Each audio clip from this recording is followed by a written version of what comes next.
Got a little visitor. I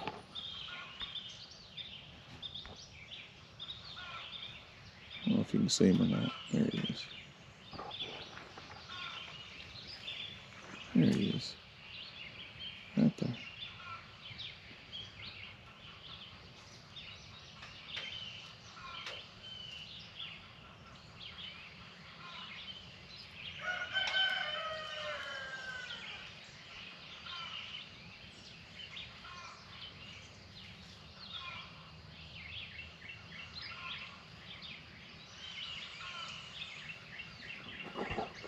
And he's gone, just like that.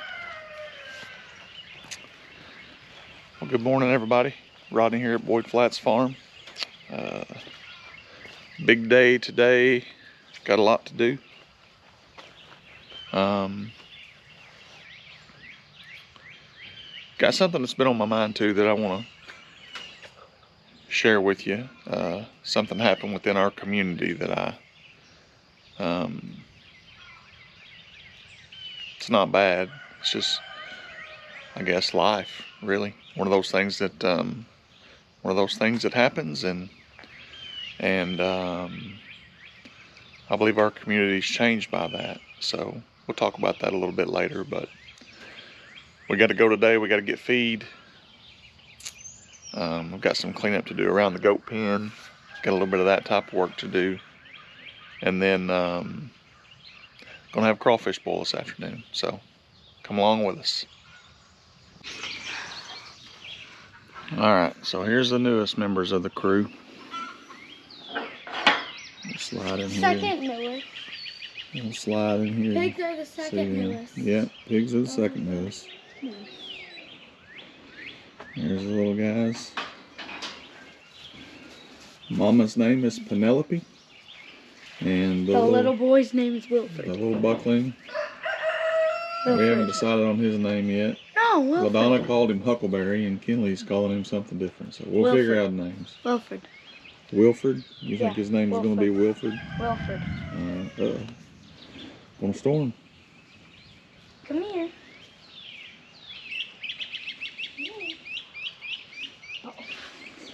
Just jumped over him. Yeah. Did you just put that right there for them to jump I did. over? Yeah, so they'll jump on it and run around on it and all that.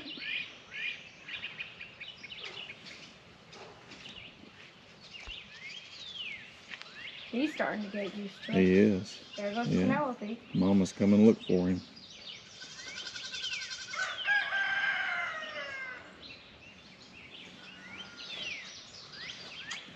What you doing, little buddy? You feel like playing this morning? Apparently so. Yeah, they are. Well, I guess they're getting out a little bit. Yeah. Tilly's about to go nuts. They really want to play with them. But yeah. They play rough. Ollie and Tilly play too rough. Yeah.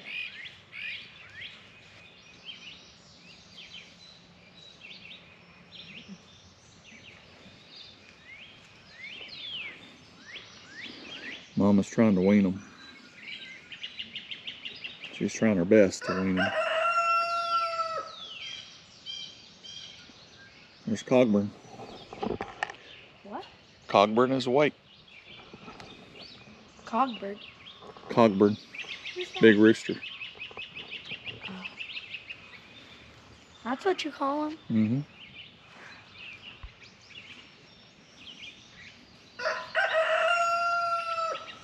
He's so loud. He makes a ton of racket. He's just a big old rooster. Imagine Uncle Toby. He's huge. And Ruby gets out and she's asleep. And then that big rooster just makes a sound, and that just wakes her up. Yeah. Whoa, what was that? All right, we gotta go to town and get feed. Gotta quit messing around. Got work to do. So we're walking across the yard, and I don't know what these are, but I'm gonna tell you something. There's a lot. There's a lot of these. If you know what these are, 1, 2, leave a comment and tell us what they are. 1, 2, 3, but there are a lot of them. 5, There's a dead one right there, 6. Yep. 7. Here's what I know. Normally by now, I have sprayed the yard with permethrin, and haven't done that yet. And I've never seen these before in our yard or on our place. I've seen them later in the year. I think they're army worms or something like that. I don't know. If you know what they are, leave a comment and tell us what they are, because I don't have a clue right now. Give me the camera But real fast. I know this. We're fixing to get rid of them because I'm fixing to spray and make some things happen around here.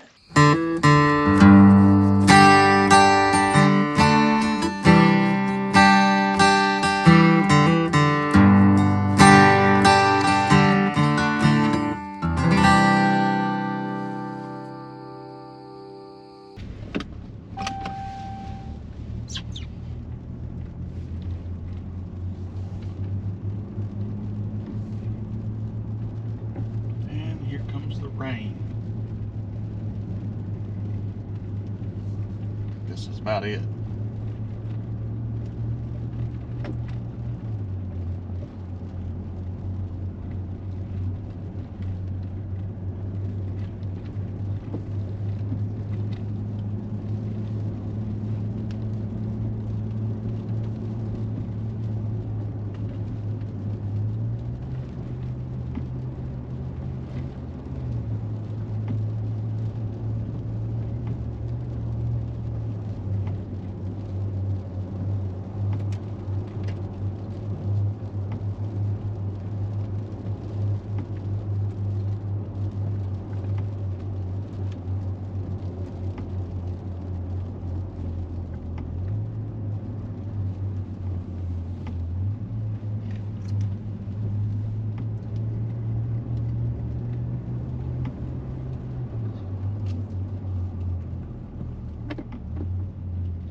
So we're riding along. I think LaDonna's ignoring me because she's sitting over there being really quiet.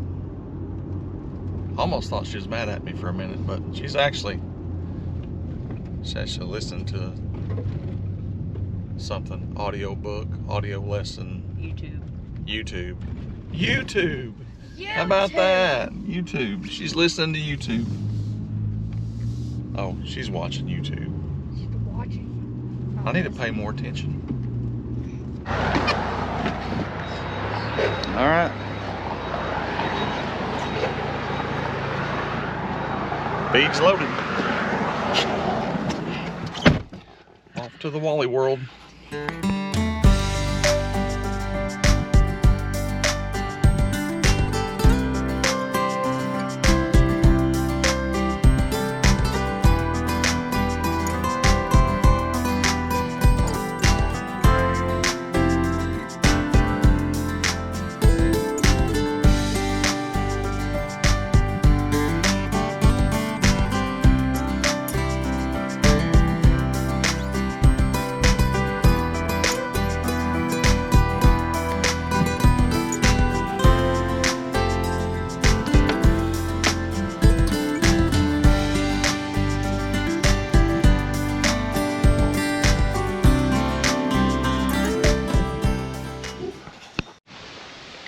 All right, so we said we were going to show y'all all of it.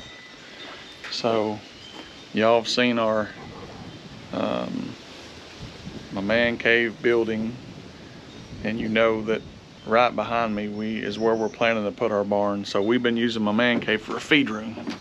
So here's what you got to understand. We're incredibly busy people, and we run like mad. So this thing's been everything from a reloading room to hunting equipment storage, a leather working shop, fly tying shop. We've done everything in here. But right now, it's feed room. It was even a chicken brooder for a period of time. So we're gonna go in here and I'm gonna let y'all see this right now. By the way, we're fixing to clean it up so we can store all this feed. All right, here we go. There it is.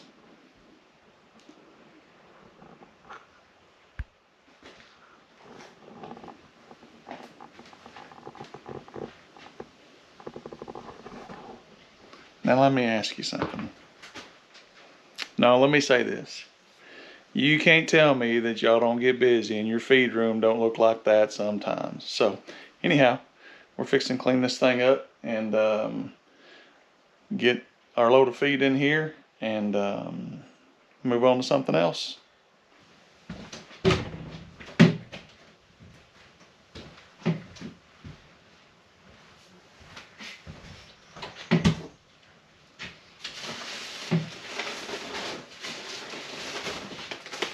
Yeah, we already have a bag of shavings. Look at that.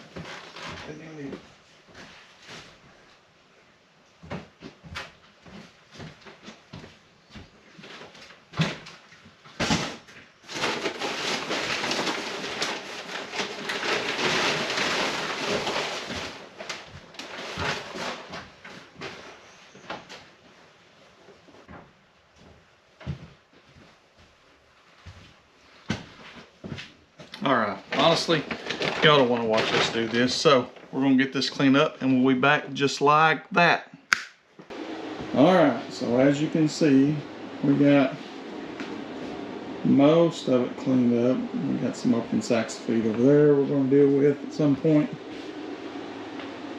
So, I'm going to go get some mowing finished and I'm gonna go feed some cows and then we're gonna cook some crawfish.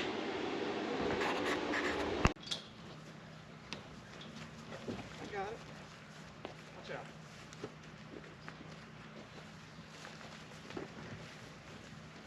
Get back.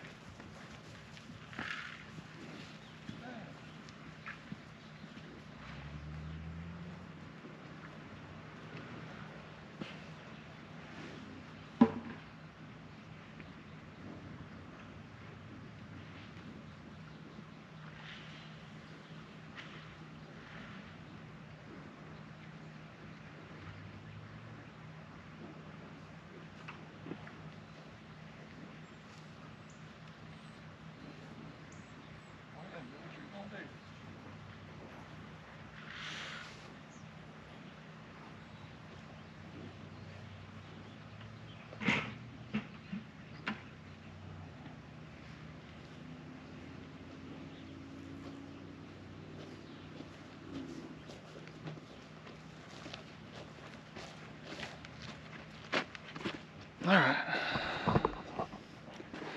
let's go over here and sit down in the shade.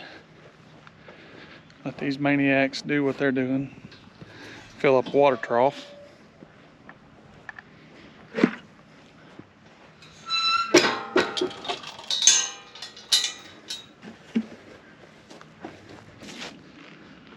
All right, so let's talk about what it is.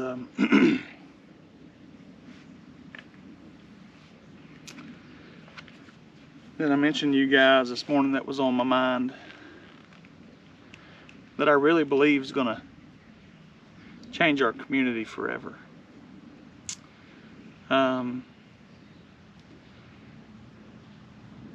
least since I started high school, since my junior high year, I know that we've had the same ag teacher in the high school where I graduated. And over that time, I know that he's impacted many, many lives. He impacted my life in 1992. Let me back up. So my first interaction with him, his name's Mr. Lockwood. My first interaction with him was in 1998 or 1988 when my first interaction with him was in 1988 in my 8th grade year of school. I just come out of the 8th grade. I was going into junior high, and he came as the FFA instructor, and he recruited some of us boys for summer help. I believe I was the only one that actually volunteered for summer help. And of course I didn't have a ride. We didn't have a lot of money. I didn't have a ride to go anywhere. So when he recruited me for summer help, he came and picked me up every day. And so we actually, I won't forget this. We built a playground. He and I built a playground at the elementary school, and we worked for a couple of weeks on that project. Now I won't forget. I won't forget the work that I did. But what was interesting to me was, and I didn't realize it at the time, but I realized it today. He worked right beside me the whole week, the whole 2 weeks. He pushed me pretty good. I won't forget that. I mean, I came home every day tired. So throughout my high school career, or throughout my time in high school, I was always in the FFA. And if I had a range judging that I didn't have a way to, range judging practice or land judging practice or whatever the event was within the FFA, if I didn't have a ride, most of the time he came and picked me up. But it was in 1992 that he told me something that stuck with me. So we were doing a little bit of electrical work, and we were wiring the little circuit board thing. If you've ever been in the FFA, I don't know if they still do it or not, but for years and years and years, they taught you basic, we'll call it household electrical maintenance, how to change a receptacle, how to wire a light switch, things of that nature.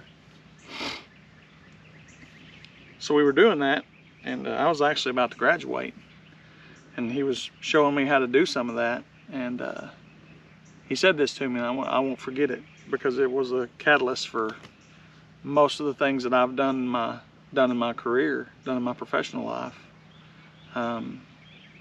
We were wiring that switch, and he said, Mr. Chambers, he called me Mr. Chambers, but he said, Mr. Chambers, he said, if you'll learn this electrical business, he said, you'll never be without a job. He said, you'll always have a career. And so when I got out of high school, that's what I was looking toward. And so I did that. I went to work and became an electrical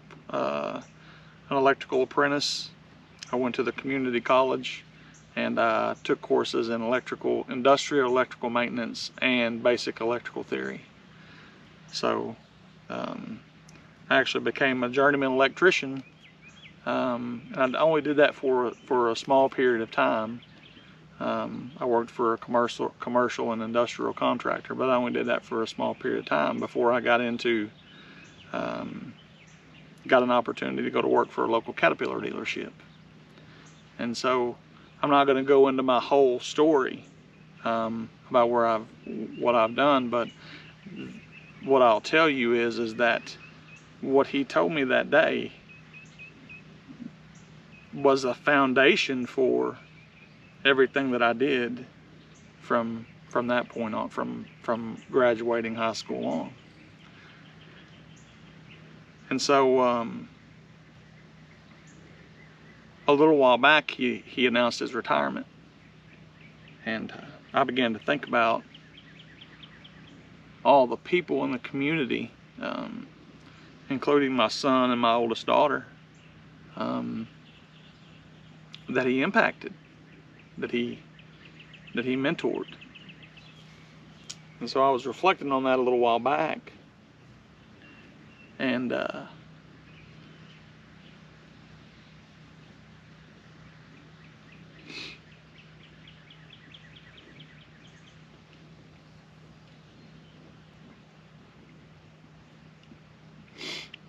so as I was reflecting on that, it occurred to me that the thing that he did for me, and probably many, many other young people in this community,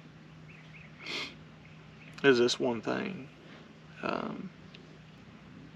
He believed in me when I didn't know how to believe in myself.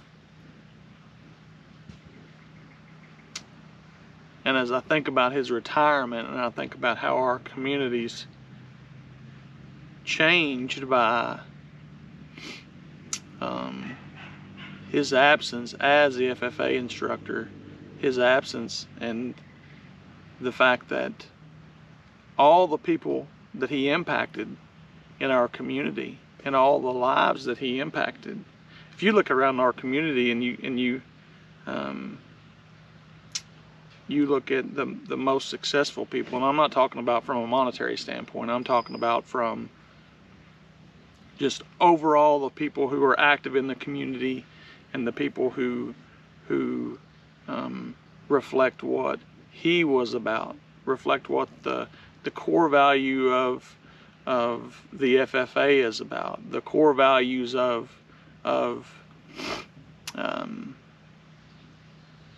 what that organization and what our local chapter and our local organization was about. Those people that reflect all that, those people came from the FFA. Those people were taught, were mentored, were influenced by Mr. Lockwood. And so from there, I began to think about, well, what's next? We have a new FFA instructor, and I haven't met him, and I'm sure he's a great man. But it's not just that. I think the thing that I think about today is this: all the people that were impacted by him have a responsibility to do their best to mentor and be a guide and be somebody who's a positive role model, who can, not just with regard to things within the FFA, but also just within life in general, have the ability to mentor those people that have that ability. There's a responsibility there. I have a responsibility to carry on and to make sure that people know that I'm who I am today because of people like him.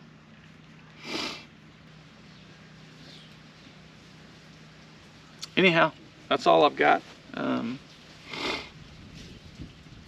Sitting here filling up a water trough, so I thought I would take a moment and share this with you. And anyhow, support your local FFA, support your local school, support your 4-H. Those things are important. They make a huge difference in the community, and they change young people's lives. Anyhow, may the Lord bless you. I'm gonna get this water trough filled up. Well, actually, it sounds like it's full now, and I'm gonna go cook some crawfish.